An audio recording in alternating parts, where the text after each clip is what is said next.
It's William here, the Bangkok Voice Coach. Today I'm going to look at Putri Ariani, aged 8 years old, singing in Indonesia's Got Talent. And I'm going to pose the question here, is this prodigy or is this genius? And what is the difference? Let's go straight in to Putri singing.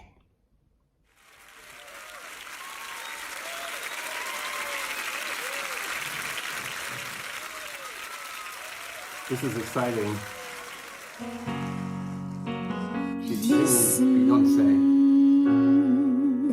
To the song here in my heart, where do I start but can't complete?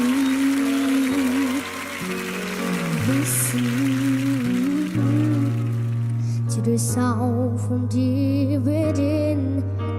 It's only beginning to find release. Oh, the time has come for my dreams to hurt.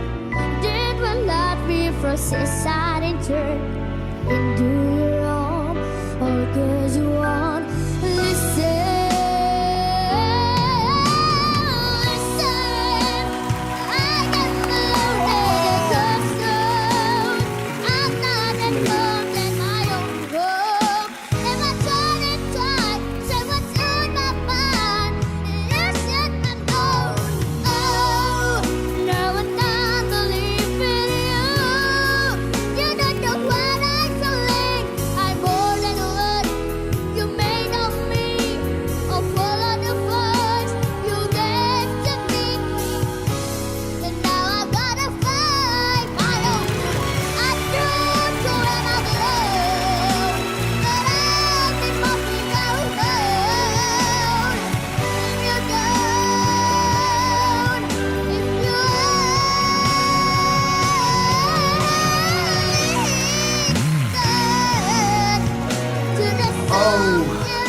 I'm going to stop it there because it's so hard to stop this. It just goes on. And as you know from the original, which was sung by Beyonce in the movie Dreamgirls, it's an amazing song about a woman who's empowered to leave this relationship, which is so bad for her. And Beyonce sang it in A major, but this is a tone higher. Well, it's a little girl, so her voice is probably going to be higher and smaller than a leading international diva singer.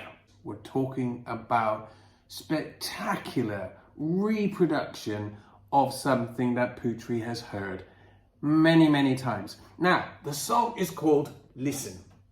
This is very appropriate because Putri cannot see, so she spent a lot of her time listening. She's highly aware of the sounds around her, much more than you or me. She really hears nuances. She really hears tiny inflections. And she doesn't see colors. She hears colors. So what she's done here is brilliantly reproduced what she's heard.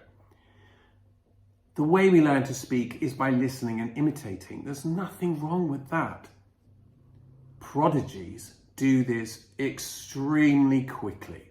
A prodigy, by definition, is someone who has the abilities of an adult, but is very, very young.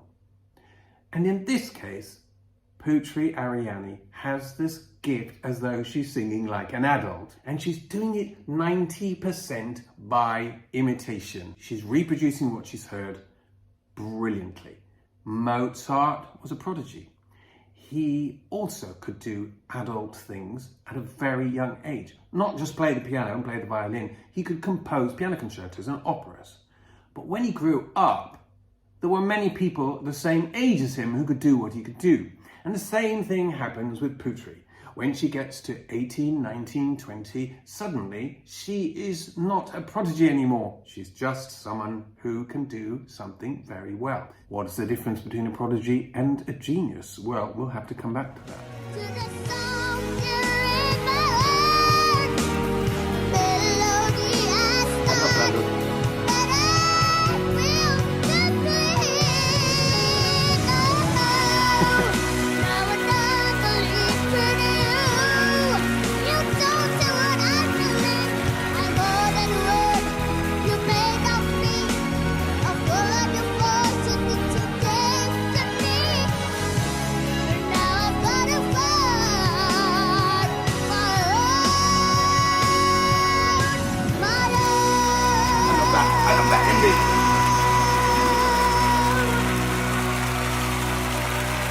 Brilliant. Brilliant. But look at her face. She's not that aware that what she's done is difficult. She's just done it. She's probably done it 100 times in her living room at home. So prodigies also have this very special naivety. They don't know what they're doing is difficult, so they just get on with it. When you get older, you start to overthink, and things get intimidating and confusing, and people tell us they're difficult, so we start to make them difficult. But not Putri. Oh no, Putri's doing the easiest thing in the world. She's singing, and it's the thing she likes most too.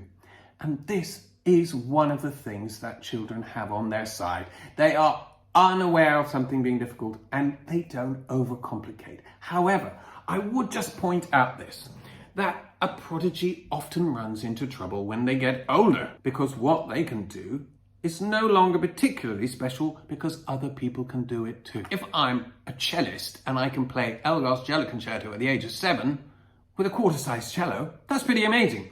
But if I'm 22 and I can play Elgar's Cello Concerto, well, that's good, but so can 400 other people. The difference between prodigy and genius is this. A genius has individual creative thoughts that are not based on imitation. They are based on their own reimagining of things that have been accepted for years. In other words, why don't I think outside of the box and come up with an idea about the universe that challenges all the old ideas? My name might be Einstein if I did that. Why don't I redefine communication and create a phone that everyone can use for every single thing they might need in their whole lives? My name might be Steve Jobs, and I might create Apple. Certain people think outside of the box, and this is why I think it's vitally important that Putri, as she is no longer a prodigy, very soon she'll be 18, she needs to write her own songs and sing them and introduce them to the world, make her own original thoughts and original ideas. I love the way she reinvents and covers songs so cleverly and brilliantly. Again, this is part of her embryonic genius. But the genius of Putri is that she needs to write her own songs. And soon, she won't be singing covers anymore. She'll be known for her own hit songs. And this is a vital part of progressing from prodigy to adult artist. As I've said, she has practiced and learned her skills as a singer by imitating, just as she learned how to speak from her parents, just as she learned how to walk from them too. But the time has come to be a songwriter. And that's why Putri is going to be a great artist, and not just a great imitator and a great interpreter of other people's work. It's William here, the Bangkok Voice Coach. Thanks for watching, and see you soon.